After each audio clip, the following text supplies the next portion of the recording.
Hey, Raymond here from the Beginner Photography Podcast, and I don't think that I could be friends with anybody who enjoys peeps.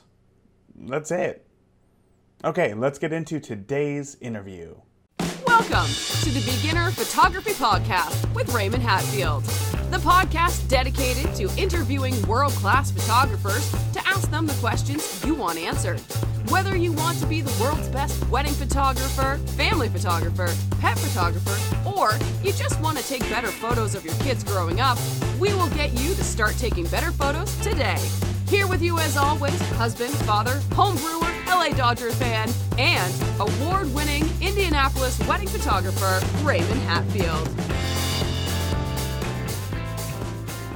Welcome back to this interview of the Beginner Photography Podcast. I am Raymond Hatfield, as always, your host. I am an Indianapolis wedding photographer, and I truly love my job. I do. I really do. I spend a lot of time kind of being in the middle of photography, right? I am a photographer full-time, and then I also talk about photography through this podcast. It's wonderful. A very large percentage of my life kind of revolves around photography, and I like it that way. However, I've realized recently that some parts of my life, I don't want to say lack, but like I have like tunnel vision about photography, and through photography that I kind of miss the signs of other things going through my life. And recently I got like an Audible subscription through Amazon, and I love it. I love it. I love it. And for me, I don't think that I could like pay attention to an audio book like a novel or a piece of fiction. But one thing that I love Audible for is like business books. I don't know why, but they get me in the zone. I think clearly when I listen to those books, and it just, something clicks when I listen to them. It's great. And recently I read a book called Making Money is Killing Your Business. And I feel like it gave me a lot of clarity. Because like I know photography, I know how to take a photo, I know how to get a reaction, but the business, like this is why I got into photography, right? Like I grew up working on this for a long time, and I've gotten to this point to where I'm proficient at it and I enjoy it, but the business side is where myself and a lot of other photographers included have always kind of lacked. And even though it's arguably more important than the photography side itself, it's just more fun to learn about photography and do photography things. But I think this whole thing of like immersing myself in another world, specifically like business books, has been great very recently, and has filled my head with just so many brand new ideas that it's like recharged something inside of me, and I can't wait to like implement some new things. And I just see a very bright future, and I'm excited. I'm just really excited. I'm really excited. So that's it with that. I do have some news. Okay, I got some news. So hold on for this one. The news is that in 48 hours, I will be taking off in a plane and heading to Alaska to shoot a wedding for some family members. My cousin reached out to me and asked me if I would shoot her wedding, and she lives in Alaska. So I of course said yes. Was like, I'd love to. So this week I will be heading out to Alaska for a week and enjoying time with, obviously, not only just being in nature, which I love and I know is going to remind me a lot of California, but there's going to be a ton of family there that I'm so excited to see, who I haven't seen in a long time. Uncles who I haven't seen in 15 years, and everybody else except for my mother was at least 5 years ago. So it's gonna be really nice to be able to just like relax and recharge in nature. So because of this, you know what? Actually, if you want to follow me along, do so. I'm going to be posting photos on Instagram. You can follow me on Instagram. My username is rhatfieldphoto. Just one word. R is in Raymond. That's me. Hatfield, my last name, and then photo. Not photography. All one word. That's it. You can figure it out. But because of this, I've elected to not put out an interview next week. I'm taking this time off to kind of like recharge and spend that time with family, like I said, and I don't want to have to think about getting together a newsletter and Facebook posts and schedule things for Instagram and like all of those things I know are important, and I know that you still want the content, and I've come up with a solution. There will be no interview next week, but guess what? This is the perfect time to remind you, or maybe this is your first episode of the Beginner Photography Podcast, that you can listen to me every single day, if you want to, through the Daily Photography Briefing, which is also a podcast. You can listen to it. I made it specifically for the Amazon Echo series, so if you have an Amazon Echo Dot or Echo Show or just Echo, whatever it is, it works great, and it works in your daily flash briefing. So all you gotta say is, Alexa, launch Daily Photography Briefing, and it will be added to your daily flash briefing. So now in the morning when you wake up, you brush your teeth, you're making the kids lunch, you're having that cup of coffee, you just say, Alexa, what's my flash briefing? And you will hear my beautiful voice, I'm just kidding, talking to you about something new about photography. And I try to add in a lot of things more than just interviews and stuff. I share great photo tips, I give photo assignments, I talk about the history of photography, which I love. This week I'm talking about the history of how Polaroids changed the world, kind of, essentially. And I even, get into the business side of photography a lot, sharing tips that's going to help you if you're looking to create a photography business, a long-lasting photography business. So again, you can just ask your smart speaker to launch the Daily Photography Briefing, or since it's still just a podcast, you can listen to it wherever you are listening to this podcast right now, and you'll be able to find it. So there is that. I've made that just for you guys. So don't worry about next week. But I will be back in 2 weeks, and I got a photographer who shoots. I really should be giving this away, but he shoots primarily on a GoPro, which is it just brings up a whole new set of challenges and just way that you think about photography. So I'm really excited for that one. But we're going to get into this interview right now. It's one that I truly enjoyed. It is with a photographer, Colby Brown, and he is just a one-of-a-kind dude. I mean, seriously, he is so giving with his time and resources that he shares lots of interesting stories, specifically about how he got into photography, and it was just a true, genuine pleasure chatting with him, and I hope that you enjoy my interview with Colby Brown right now. Today's guest is the founder of The Giving Lens, a worldwide organization helping connect photographers who want to give back with nonprofits in need of rich media. A world-class photographer in his own right, his portfolio covers all four corners of the globe. Today, I'm excited to be talking to Colby Brown. Colby, thank you so much, man, for coming on the podcast. Thanks for having me, man. I'm glad that timing worked out. Everything worked out. This is going to be a lot of fun. Yeah. When I first reached out to you, I told you that I was really excited. Just a few weeks ago, I had been talking about ways to give back through your photography, and obviously found The Giving Lens, which is... It seems to be an incredible organization. So obviously I reached out to you, and I'm really excited to get into this interview. But doing a little bit of research, if anybody checks out your Instagram, it's easy to assume that you are like strictly landscape photographer, right? There's a few pictures of like puffins and stuff, which are really awesome. But I know that you shoot a lot more than just landscapes. How would you classify yourself as a photographer? I mean, if I was going to give the 30-second elevator pitch, it would essentially be that I am a photographer based out of the East Coast that focuses or specializes in landscape travel and humanitarian photography.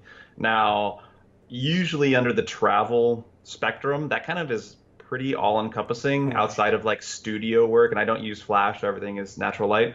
So I kind of do shoot a wide variety of things. When it comes to social media, there are certainly different trends that help with different types of momentum with certain platforms. And so like on Instagram, for example, as you mentioned, landscape and dramatic scenery definitely seems to do the most in terms of reaching the most people. So I share quite a bit of that because there's a big response for it. I do quite a bit of wildlife, as you mentioned, with the puffins, that also gets pretty good traction. And then a lot of the people in the humanitarian, even quasi-photojournalism style stuff I do is a big part of what I do. It's just not something that I constantly share about because of just, I guess, the nature of social media. I'm a little bit more pointed in how I share those images and the stories behind them to try to make the most impact rather than make them kind of part of the norm. So I kind of try to anecdotally like slip them in and give some sense of a meaning and purpose behind those kind of images. And I find that is a little bit more advantageous for, getting the point across, which is kind of the idea with that kind of work. Okay, I gotcha. That definitely wraps it all together. That makes a whole lot of sense. Before we go any further, I want you to take me back to the beginning. I want you to tell me how you got your start in photography and its progression, because it was relatively quick, right? Yeah, I mean, I've been doing this now for about 12 years. So it's been a little while, but in the big scope of things, that's obviously not too long. But yeah, I started my first photography company in 2006. And I did so not because I had a love of photography. In fact, it was my love of travel and kind of being outside my comfort zone that really brought me into photography, because I felt at the time, once I graduated from college and I realized that I had this travel bug and I needed to give into it, I needed to get back out there on the road. I felt at the time that photography was potentially the conduit or the vehicle that would allow me to continue to be out there and travel. And I was single and nomadic at the time, so I bought a camera and I taught myself, some of the basics, and I just started traveling. And for those first few years, everything was a one-way ticket. Yeah. So I sat there and was like, you know what, I want to go to Southeast Asia. So I bought a one-way ticket to Bangkok, and I ended up living over there in Southeast Asia, multiple different countries, for about 2 or 3 years, and just kind of bounced around and did job to job. Picking up every single possible opportunity that I could, did a lot of writing. This was back in 2006, so not only at the height of, or the beginning of the social media realm. If you remember, Zuckerberg started Facebook in 2005, just for Harvard students as a university, but then slowly began building from there.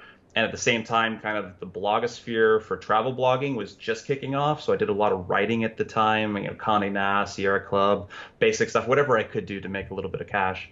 And just, was out there for the experience. That was my driving force. And to this day, I still feel that is a big, like that in terms of being a point of origin for the purpose or the reason behind me being here has drastically affected the choices I've made and how I've structured my businesses and how I find joy out of all the different facets of what I do between my different companies, not just the Giving Lens, Colby Brown Photography, whether it's marketing campaigns or photojournalism or philanthropic work. That experience-driven focus has really dictated the trajectory of where I've been going for the last 12 years. So it's kind of cool to have that. Yeah, no, for sure. That's definitely a start in photography that I don't think a lot of people have, but it seems that a lot of people get into photography just to have that same journey. So I'm interested because you said that you started your first company there in 2006 when you bought your camera. What was the idea? Was it for blogging? At the time, it was really just, I think my parents were like, "Hey, you need to become, LLC. You need to have some sort of protection." I had no idea what I was doing, to be honest. At the time, I was naive. I was optimistic. I still am, I guess. But I was just trying to figure out. Which direction I wanted to go. I know I wanted to travel. I felt that photography was something that I was interested in, which was new to me because I played sports my entire life. The arts wasn't something that I really pursued. And so that was very exciting. But it was, I don't know, it was something that was interesting and different and something that allowed me, it allowed me to express myself. It allowed me to document those experiences that were so important to me. And things just kind of spiraled from there. I mean, 3 years after I picked up my first camera, digital camera, that was my own, that I bought myself, National Geographic hired me to start leading some of their student expedition programs in South America, Ecuador, and the Galapagos. And things just kind of went from there. But that origin point, that piece was really really just trying to figure out, at that time I feel it was more the spaghetti test, which I feel a lot of people are doing these days. Yes. I think it's a very common first few steps where you're like, I know I want to do this, but I don't really know what this is. Uh-huh. And so you just kind of, you're cooking the spaghetti and you're throwing it against the wall and you're trying to figure out what's stuck. And yeah, I mean, for me, that was photography. It was not only like, hey, am I going to like this? It was like, what kind of stuff do I like to shoot? And because I was traveling around at the time, I was able to use that travel umbrella to sit there and say, okay, traveling is culture, it's temples and architecture, it's landscape, it's wildlife, it's a little bit of everything. And so dabbling in all of those from the start and not having a preconceived notion of what I wanted to do, I think gave me the freedom to really explore and let things organically form, where if you look at the breadth of my work today, maybe not necessarily to social media, but my galleries and all of the work, it as you mentioned before, is diverse. Unlike a lot of people that are in my space in this industry, at the level that I build up my companies, they're very focused. It's like, I'm a landscape photographer, and sometimes even that, it's like, this region is mine. Right. Or they're like, I just do wildlife, or I just do black and white portraits. Like, to me, that's never worked. And maybe that's because I haven't had this long history of a photography background. Instead, because it's about the experiences, I need those to be changing and shifting. Otherwise, I get bored. And if I get bored, I lose my creativity. So that's why I like to shoot a wide variety of things. Right. That's smart, though, because it seems like the way that you have kind of differentiated yourself, or not differentiate, but like divided up the work, seems like the right way to do it, because obviously it's still focused, but it lets you dip your toes in just about everything. Absolutely. And you learn from each of those pieces. Yeah. I find that, I find that, like, after a year, if I've been traveling to countries where I've been focusing just on these, like, of course, amazing epic landscapes, I feel disconnected from humanity. And so the next year I'll try to make sure that I do have some more philanthropic projects, or make sure that I do more wildlife work. In each of those different pieces, I end up learning more about the other realms as well, like different tools or techniques or whatever it is. And I feel that as a culmination, all of my creative juices get flowing more, and I get more excited to be out there in the field, which I think is the point. Like, the moment that begins to fade, like, I need to look to do something else, because that's kind of the reason why I do this. Exactly. When you first bought that camera, that first camera, you had it in your hands, how did you go about educating yourself, or what was your biggest source of education? I would say two things. I first went on to Amazon and bought a couple books. That's where I bought the camera. For those curious, it was a Canon XTI, the first generation of that XTI series, which was just like the year after those Rebel series started to become affordable for people. And I bought a series of books. I think one of the biggest ones, which I think has affected a lot of people out there, is Brian Peterson's Understanding Exposure. I think I still have a copy or two somewhere here in the library, and I actually still recommend it to people that are just starting out, to learn the basics, the core understanding of the fundamentals of exposure and composition in those pieces. And so that was really helpful. I ordered a bunch of books, and some of them helpful. That was probably the one that sticks out the most. Mm-hmm. I think it's on its like 7th edition now or something like that, which is good. Obviously needs to be updated. But outside of that, it was actually just getting out there and shooting, which is cliche advice. But what I would do is I'd go out and I'd shoot as much as I could every single day, and then I'd come back and look back at my images. And I wouldn't really pay attention to like the 3 or 4 that may have been good, because I was just happened to be lucky because I didn't know what I was doing at the time. I'd really pay attention to the other like 96 that were crap, and that were, trying to dissect them and figure out what's wrong with them. Like, some are easy where you're like, okay, that's out of focus and I just missed it. But other times you get a technically correct photo and it doesn't work for you. I'd really try to dive in internally and be like, okay, what do I not like about this? What is it, what can I learn from this? And I think overdoing that over a series of months repetitively really helped me fine tune at least an initial inkling of a style and a direction of kind of how I like to shoot, how I like to operate, what's capturing my eye. And I really became my biggest critic and my best teacher at the same time by really just focusing on all of that.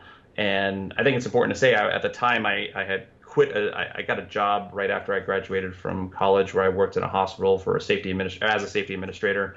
Had a suit and tie when I was living in Texas, and I quit that, and I just couldn't do it anymore. And that's when I kind of had this epiphany where I was like, I want to be back on the road. So I had saved up a little bit of money. My parents had helped me out as well. And so I had a number of months of just like like a quarter life crisis where I was just able to like have the freedom because I didn't need the money. I had money saved up. I didn't need to have a job at the time, where I just kind of dove into it head first. So it was like 3 months of just like every single day going out shooting, learning from my mistakes, taking lots of really crappy images, and then trying to improve until I got to a point where I was confident enough to at least get out, further and expand. And that's when I bought my first ticket to Southeast Asia. Wow, geez, what a progression right there. I kind of want to know, obviously, so you're essentially self-taught. Like, of course, you read books and then you went out and just practiced on your own. What did you find was the hardest part about photography to learn? I think, I think the hardest part for me was the technical side of things. I think it can be very frustrating out there. And I see this because I teach a lot of, workshops and do a lot of tutorials these days. So I have a lot of experience with photographers that are emerging or just starting. And there's this common idea where I think a lot of us have at least some sense of an idea of what we like, like whether it's subconscious or conscious, where it's like, okay, we know that the scene's coming about. We know that there's something interesting here. We may not necessarily know what it is, but a lot of us have that eye where we're like, okay, this is something worth photographing. I think at that beginning stage, it was really difficult for me to really balance all the three different elements of an exposure, ISO, aperture, and shutter speed, to correlate them together intentionally and purposefully to create something that is truly unique. And to me, now in retrospect, looking back at that, I look at photography as this visual art form where we're telling a story, and that choice of exposure and, how we handle darks and lights, shadows, highlights, midtones, how we control tension with like motion and shutter speed, how we control depth and feeling, moving past the 2D realm of an image into a 3D space if you really create a lot of depth and controlling aperture. Like, all those things were such foreign concepts early on. It wasn't until a few years later where things really began to click. And it wasn't just like, I want to take a pretty photograph here. It's like, what do I want to take? How do I want to take it? And how do you bring those pieces together to tell something interesting? And it was that kind of connotation, that realization that there has to be something behind your photograph for anyone to really care, to be honest, for everyone to stop and take time out of their day to take a look, to see it, to feel connected to it. And that is that to me was a real big challenge early on. I didn't have the knowledge, I didn't have the experience, and I had to work through that to not just realize what I wanted to shoot, but how can I actually make the image or the thoughts I have in my head come to reality on the photograph. Yeah, I think I'm not sure if you know of Mark Silber, but when I had him on the podcast, he called that the creative gap, where the photo that you want, you just don't know how to capture it. Don't know how to make it happen. You don't know. Yeah. I want you to tell me about the Giving Lens. Tell me how it started. Tell me why you started it, and what it is. Sure, absolutely. Well, I guess let's start with what it is. So the Giving Lens is an organization that blends the idea of photography and photo education with support for sustainable development initiatives or entities around the world. Mm-hmm. We essentially take teams of photographers of all different skill sets, beginners, intermediate, professionals, to these locations where we give them the means and the education in terms of the photography background to not only take better photos, but we're usually trying to take that knowledge and pass that on to the local communities. Sometimes that means starting photography education programs tied to youth education initiatives in developed countries. Sometimes it's helping work with women's vocational schools. Sometimes it's working with species preservation or organizations that focus on species preservation, all sorts of different elements. And so each of these trips acts as a fundraiser. We're giving money back to the communities that we're working in, but at the same time, you're getting an educational experience. You're seeing, amazing opportunities and experiences that you wouldn't get otherwise, because our connection with these local communities and these NGOs open up doors that aren't available to just tourists walking around the streets or into these areas that we're working in. And it creates a really unique opportunity for photographers to have a tangible way to truly give back and make a difference in the lives of these communities around the world. Backtracking, it started in 2011 is when I started it for the first time. And the reason I came up with it was purely the realization that when I first began traveling back in 2006, I quickly realized that there was this kind of disconnect between your average traveler, tourist or travel photographer as they visited different countries. We never really knew where our money was going. It was always a really kind of one-sided street in terms of the relationship that forms. You land in some place like Angkor Wat in Cambodia and you're taking pictures of temples or people, and then you leave, and there's no follow-up. There's no necessarily give and take. There's not a two-way benefit for these local communities. And I felt that photography as a whole was starting to become very dehumanizing. Where I saw photographers begin to look at these different communities, these different individuals, these families, these people they came across that they wanted to photograph, but they thought of them as photos, not as people. And we just I wanted to break down all of that stuff. I wanted to break down those barriers. I wanted to get people to actually get to know the countries and the communities they're trying to work in. I wanted to find ways for those communities to actually benefit from it, because the communities and these small entities, these small NGOs are the ones that really need the help. Like, it's nice when all of us, maybe donate to the Red Cross, which does amazing work, or Oxfam or something like that. But at the end of the day, your $100 donation is probably buying staples or something like that, for paperwork. And so I wanted to figure out a way to create these unique experiences that gave those opportunities. And it's been awesome seeing it kind of move from there. I mean, we started in 2011 and now it's 2018. We run 8 to 12 trips a year to places like Cambodia, India, Thailand, Tanzania, Morocco.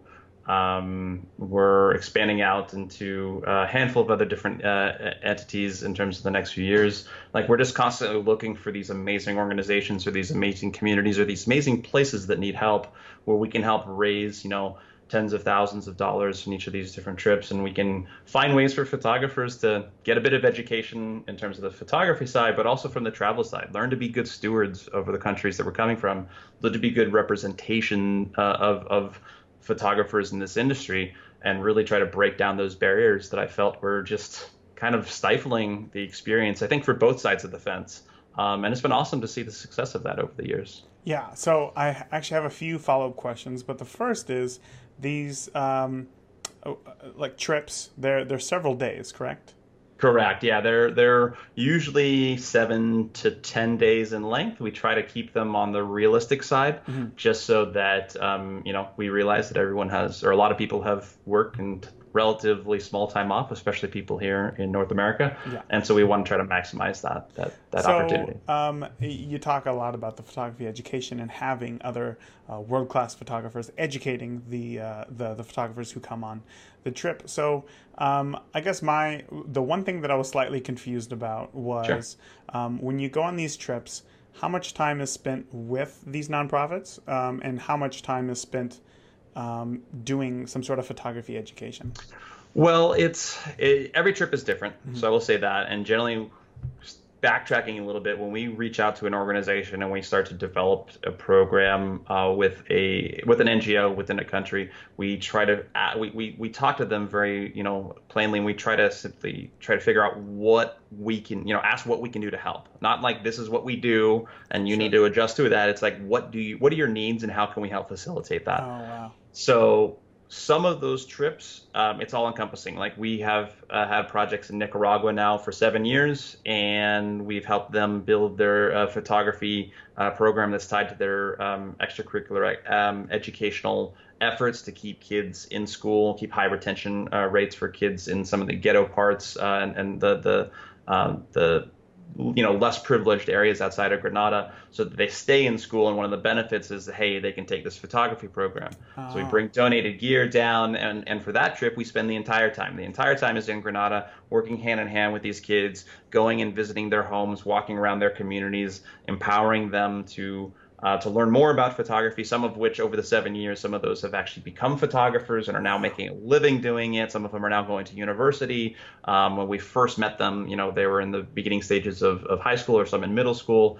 And so, for that trip, it's all encompassing. Other times, like when we work with, we go to Tanzania and we work with like women's vocational schools or families that are affected with the Maasai, that are part of this kind of cultural shift that's happening right now, where they're trying to stay with their traditions but also integrate with the modern world. we spend like 3/4 of the trip with them doing that, and then the last 3 days, then the rest of our group will go off to the Serengeti and then Ngorongoro Crater and have that. So it depends on the focus of the unique nature of the trip, but when we have people that have come on 5 or 6 different trips, we have tons, usually a handful of alumni in each of the different workshops, and they'll tell you firsthand, like, every single trip is vastly different. It's not like this is one way how we do it. It's like each trip has unique needs, each organization has unique needs, and we try to adapt to that based on what's available, what's possible, and how we can maximize that interaction. Wow, what an incredible experience! What an incredible feeling that must be to actually see these children who are pursuing photography after just simple education. Absolutely. No, it's well, I think an often overlooked aspect of the digital age of photography, and this is not endemic of the developing world by any means, where you see a lot of old generation photographers kind of decry about the death of photography, and there's too many photographers and all this stuff. They're focusing on all this negativity, when in reality the truth is that because cameras are more widely available, whether in our cell phones or whether actually in our in bigger cameras, we have the ability to document our lives, and that's empowering, not only for us as individuals, but also for the rest of the world to kind of see what's happening. And you interweave that with social media and technology and how that has kind of fused together, where you provide the opportunity for especially the youth, but certainly people in challenging situations, such as we're working on projects in Jordan with Syrian refugees, to allow them to be able to document their world, to empower themselves to have a say and a control in the narrative that is being shared out there, is an extremely powerful aspect of the digital age of photography across the board. And then you mix that with our opportunity, specifically with the Given Lens, to bring donated gear and all the stuff that these organizations then get to keep and further the conversation. So it's not like a one-off. We jump into these countries and it's like, hey, we're here to help, and we give some money and we spend some time and then we leave and never come back. Like that happens too often in the humanitarian world. And so we're trying to build these long-lasting relationships where we come back year after year. We encourage our alumni to come back and visit on our own. We encourage other photographers to start similar programs. Like, this is not a competition. We're here to help as many people as we possibly can. And the more that we can have these positive effects across the board, I think the better. Yeah, you're invested. I love that. Yeah. I'm sure that there's going to be a listener right now listening to this thinking, I love this idea. This sounds like everything that I want to do, but right now I have a family, I have a full-time job, and I can't take 10 days off of work or be gone from my family for that long. How would you recommend that they start giving back with their camera? Well, I think once you have your camera, once you've made that choice where you want to make a little bit more of a difference, I recommend always start locally, like within your own hometowns, within your cities, sometimes even within your neighborhoods. There are opportunities to work on similar programs. Maybe you have, maybe you've been doing this for a few years, you got a secondary camera or something like that, and you can kind of bring it in, try to work with, homeless shelters. There's, places for women and kids that, have been battered, like all sorts of different opportunities that I think are more realistic in terms of what most people can approach. And I think it really just starts reaching out, taking the time to get to know these organizations. Don't just show up and say, hey, I'm here to help, put me to work. Like, do your research, figure out what their needs are, have conversations, and begin it and start realistically and see where it goes from there. But oftentimes I feel that most people don't take that time to actually ask. They don't take the time to really step out there, and so they don't really end up doing anything. And I always say that if you never ask the question, the answer is always no. Right. So ask, put together a little bit of a portfolio, or try to figure out, what are the needs of your local community? What are the needs of your neighborhood? What are the needs of your city? And start that way, where maybe a day or two of donated time can really go a long way. And then if you can build it up, you can build it into something more, or maybe join us on a trip or another organization that does similar things. But I think starting locally is definitely the best way to start. Right. I love that. That's minimal time investment, at least in one chunk, I guess, if it's within your community, and anybody can do that. There's shelters everywhere. Absolutely. Well, I think also it's important to note really quickly before we move on that I think I think the educational side of things is also, I don't want to say more important, but equally as important as getting out there and trying to help with your camera. And what I mean by that is not learning more about photography. It's actually educating your friends, your family, people that you are connected with the most. I think one of the most powerful things that I find with the Giving Lens, when people come back from our trips and they're very changed because it's a very emotional experience doing this stuff for 7 or 8 or 10 days, where they come back and they're trying to process how to interact, how to engage, how to tell the story of what's happening to other people out there. And the same thing can happen in your local community. Like when you get out and you begin to reach out to people in need or trying to figure out different opportunities, to take that knowledge, take that experience, and try to have open conversations with your family members, with your friends, with your colleagues, and try to figure out ways that you can share that experience. Maybe it is photography, maybe it's through video work, maybe it's through just telling a story, maybe it's just a conversation. But I think the more that we talk about the realities of these situations, I think the better. And especially in this day and age, especially in North America and America right now, there's a lack of discourse. And I think the more conversations we can be had about, what we feel is important, I think the better. Right. Oh, that's I agree 100% with you. I'm right there with you. I'm kind of interested though because as an educator, like you talked about, you see these changes in experiences. You hear from a lot of other photographers. Is there some common bad information that you hear being taught to new photographers? I think there's always going to be misinformation. I can't tell you how many times that I've been talking to my own workshop clients, let alone people tied to the Giving Lens, that are told, what lenses they need to have or what can't, how to process images or like things that are just completely backwards in terms of like how the workflow process generally is supposed to start, how to sharpen stuff, things like that. I think the biggest misconception when it comes to photography, and I don't know where the information's coming from, whether it's other photographers or definitely the internet, is just kind of our obsession with gear. Mm-hmm. And I'll fully admit, like I'm a tech guy, like I enjoy technology, so I'm happy to talk shop. Like I have hundreds of people, generally a day reach out to me asking about, what gear do I need and all this other stuff. But I think at its core, I think if you strip a lot of that stuff away, if you look back at like the 100 of the most iconic images that have been taken over the last 100 years, and you take a close look at the most memorable ones, nearly all of them are like technically imperfect. Some of them are even out of focus, but all of them have this focus on the story. Mm-hmm. There was a very, pungent experience that was being documented, and I feel that in this day and age we become very technically obsessed, whether it's with gear or whether it's with getting everything right in camera, where we kind of sidestep the conversation about the story. What is the story of what we're trying to take, whether it's like an abstract work or whether it's a picture of a flower or whether it's a picture of a child, like to really be more cognizant of it. And I think in this day and age, there's kind of, and to be honest, even coming back to my initial advice, we're like, getting out there and shoot and learning from it, that we talked about, just like 20 minutes ago. I think that there's a caveat to that, and that's that the digital age, the one negative thing that's come from the digital age of photography, in my personal opinion, is this lack of emphasis on thought put into our images.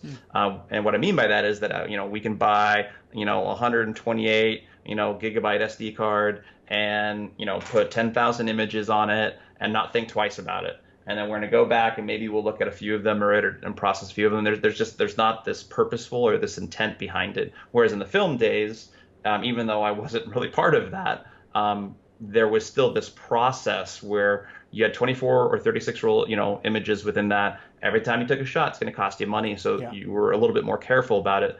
So I think the blatant advice of just getting out there and shooting, I think, can be somewhat negative. Whereas, I try to teach that idea of photography with intent, photography with purpose. Try to take more photos rather than snapshots. Try to think more purposefully about the choices you're making out in the field. And I think that to me is probably the biggest thing that I see out there is that, people come to my workshops and they'll take 10,000 images and, how many are they actually thinking about? maybe 5. Yeah. But just slow down. I think at the end of the day is also a big part of it. Slow down, take your time, and really, try to have some. Yeah, exactly. Do this for a purpose and for a reason, not just because it's something to do, not just because you see something that's pretty. That's probably my best. Okay, well, that is actually a really good segue into my next question, and it came from Sean, who's in the Beginner Photography Podcast Facebook group. This guy is like, every time I look at his photos, he's like, he does landscapes as well. He works full-time job. After work, he just goes hiking up mountains and just takes photos. And I mean, it's just like, his photos are just like awe-inspiring, right? Everybody in the group loves this guy's shots. So I asked him today, I was like, what question would you have for Colby Brown today? And he said, and I thought this applies to more than just landscape photography, but he said, what do you do when you're just not inspired to shoot at all? Even if you're sitting in front of like an amazing scenery, but the motivation to shoot has just dried up. What do you do? Well, I think for me personally, and I think this also it definitely goes universally towards all photography, is that I think we all get into these creative ruts. We get into things, whether it's repetition or consistency. And as we talked about before, like to me, that's like my chloroform. Like that just kills my creativity. It just like I can't do it. But I think also what happens is that we begin to take so much for granted because we've maybe seen it before. Maybe he's hiking up to the same areas, or maybe he's seeing the same stuff. For myself, I've been doing this for 12 years. I've traveled all over the globe. I've seen some of the most amazing sunsets and sunrises. So what is causing me to appreciate, sunrise A versus sunrise X? Sure. I think it's easy to fall into that gap. And what I personally do to kind of solve that is 2 things. One is at that stage where I start becoming, bored with what I'm shooting, is that I change gears and I'll shift over and say, hey, I'm going to go try, I want to be more connected to humanity. Like I've been shooting landscapes. I'm just not inspired, even though I'm standing here in Patagonia. It's the most beautiful mountains in the world. Like the next project, I need to go to Cuba and go focus on the Cuban people because it's going to give me something different to focus on, and it'll get my brain thinking in different wavelengths.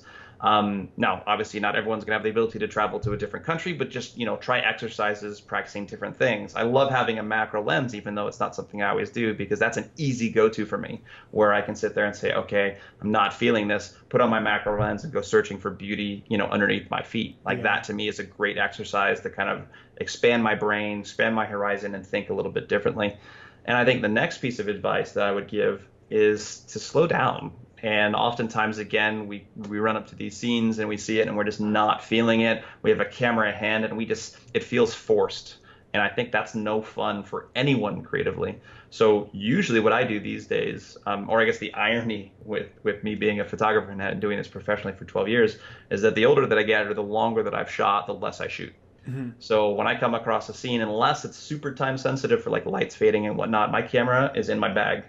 And I'm going to take 5 or 10 minutes just to sit quietly, unless I'm obviously teaching a workshop or something. But if I'm there by myself, sit quietly to try to get a feel for what I'm trying to photograph. I feel oftentimes if there isn't something that is innately drawing us in, it's easy to sit there and just not be inspired. But it's usually because we're trying to force it, where once you put your camera away, you sit down. I've had many moments where I've been in, like the Himalayas, and you're up in the mountains, and you're just kind of maybe not feeling it, or you're just super freezing cold, like I've been a number of times, and you just like put your camera away, and you just try to just be there for the experience and the sounds that you're hearing, and the water, ricocheting off of the riverbed, and how the wind's flowing through the canyon, or whatever it is. I begin to see things differently, and I begin to focus on different details, and I feel that I'm more connected to what's happening there. And even at the end of the day, if I don't come away with an image, even if I don't even take my camera out, to me, just having that experience revitalizes me, wants me to get up more, to go out and hike more of those mountains, to go more of these places, because it's, again, that experience that draws me in.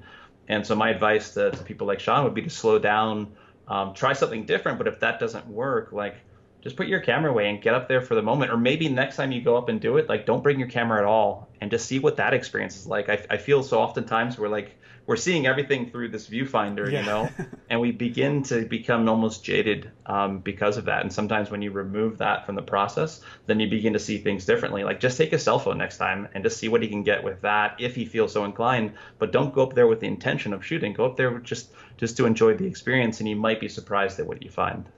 I've had he's a wedding photographer, Ryan Schembri, on the podcast before, and he pretty much said the exact same thing. You know, when he walks into a new location, he doesn't look for the photo. He puts the camera away and he waits until the inspiration strikes, and then out comes the camera, and then he gets it. That's a very great idea. It reveals itself. I think that again is I think there's this preconceived notion that we have that it's like us there to document what is happening around us, and I don't feel that that's really the way, or at least to me that's a very shallow way to look at the experience of photography.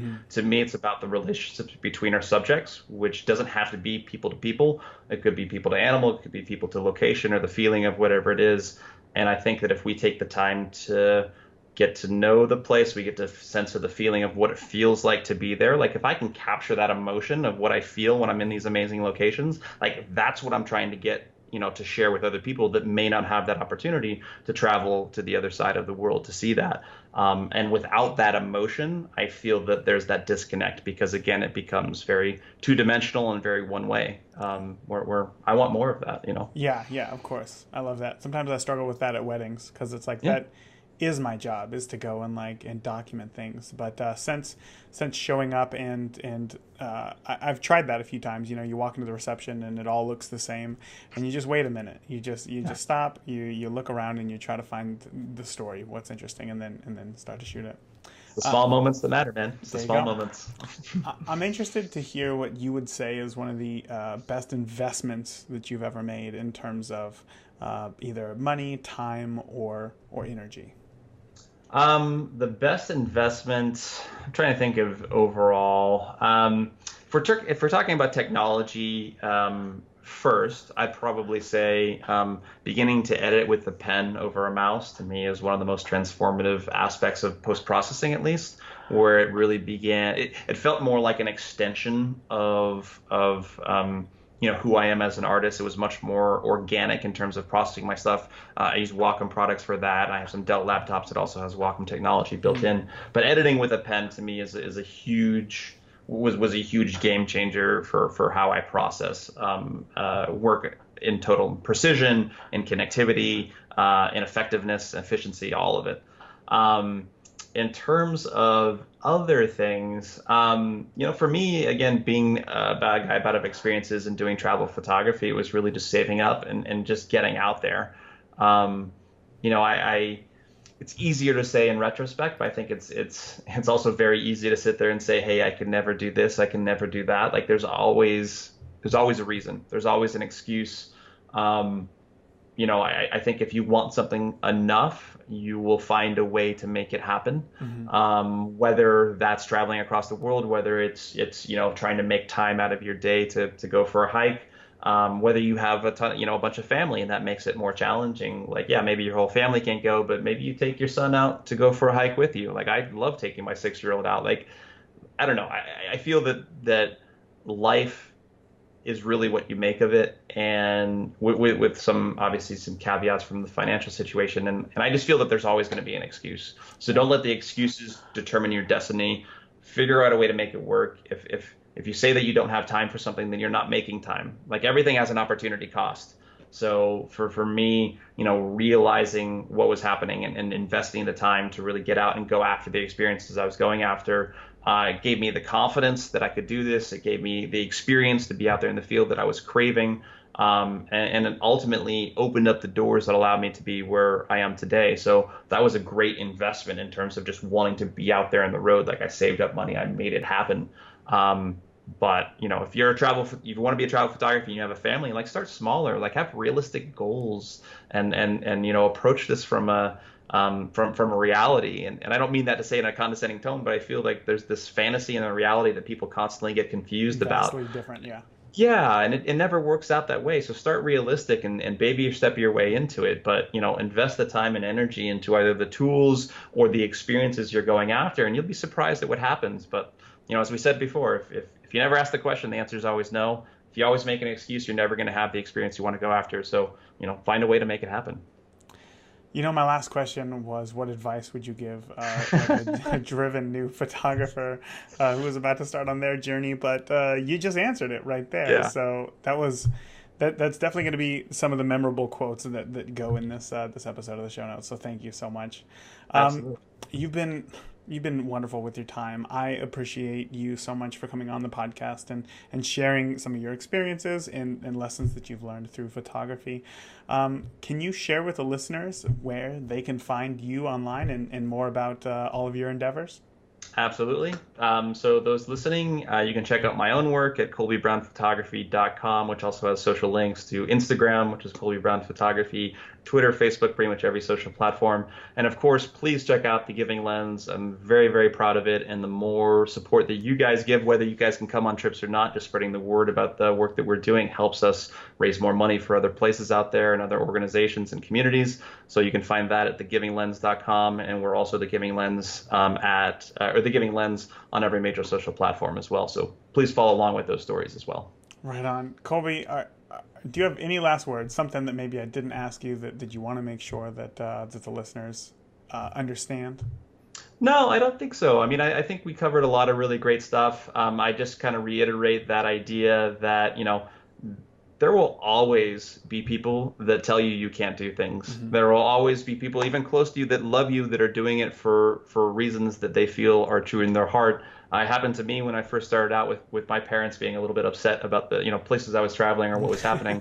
My advice would just be to stick to your guns. Like be driven by your passion. Be humble, be honest, put yourself out there. The vast majority of people don't pursue their dreams. They never take that first step. Like, just try and don't be afraid of failure. I can't tell you how many times I especially here in the West, that people decry this idea of failure as this negative experience, which is complete crap, to be honest.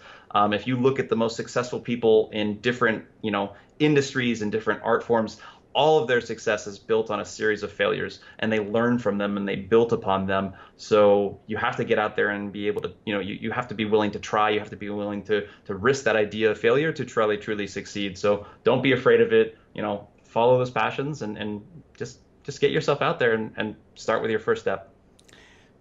Colby Brown, educational and motivational right there. Colby, I truly appreciate your time, and thank you so much for coming on the podcast. My pleasure, man. Happy to be here. Thanks again. Who feels motivated to get out and shoot and do something with your life now, right? I think my biggest takeaway from this was that a lot of times you are kind of, I don't want to say pressured, but there's this it's not a stigma. What's the word I'm looking for? We're kind of taught that, like, if you really want to do something meaningful or go deep with your photography, you really have to niche down a lot. It'd be really narrow in your focus, and then you can go deep, and then that's how you become the expert and give value. But I really loved how Colby said, like, look, I get bored pretty easy, so therefore I came up with several different options, and these let me shoot basically kind of whatever I want. And if I get bored of this, that next year I'm going to focus on something else. And then when I get bored of that, I focus on to something else, and then it's kind of like a revolving door just to keep things fun and interesting. I loved that, Colby. So if you're listening right now, man, thank you so much for your time. You've been extremely gracious with donating everything that you did. So that's that. I'm really excited for this. It's time. I want to share this iTunes review that we got for the Beginner Photography Podcast. It is from Susan, and Susan is in the Beginner Photography Podcast Facebook group. A joy to have in there. If you are interested in joining, just search Facebook for Beginner Photography Podcast. You'll find the group. Then just request to join. So Susan says, I can't say enough. First of all, it's called Excellent Podcast. That's the title of her review.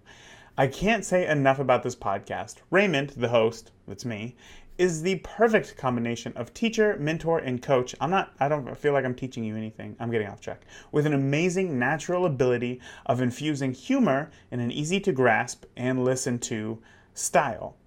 Don't let the title fool you. even if you're not a beginner, you'll learn many new things. I listen to a lot of podcasts in several technical genres and have yet to find someone as gifted as Raymond, geez, I didn't read that part before, in presenting.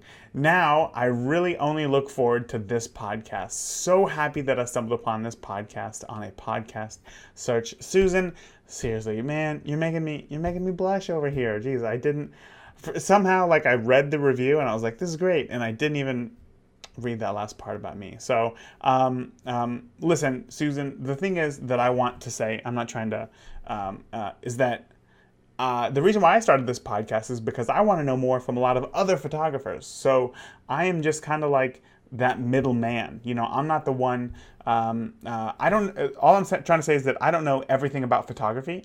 I don't think anybody does. But I think if you come at it with that open mindset, then you're going to be more apt to learn and grow yourself as a photographer. Because if you think that you know everything about photography, then you're just going to stop learning and growing, and that's no fun. And I think photography is fun, so I like to talk to other people who enjoy photography because that makes it more fun for me. So that's all that I'm doing here. So Susan, I truly appreciate your review there in iTunes.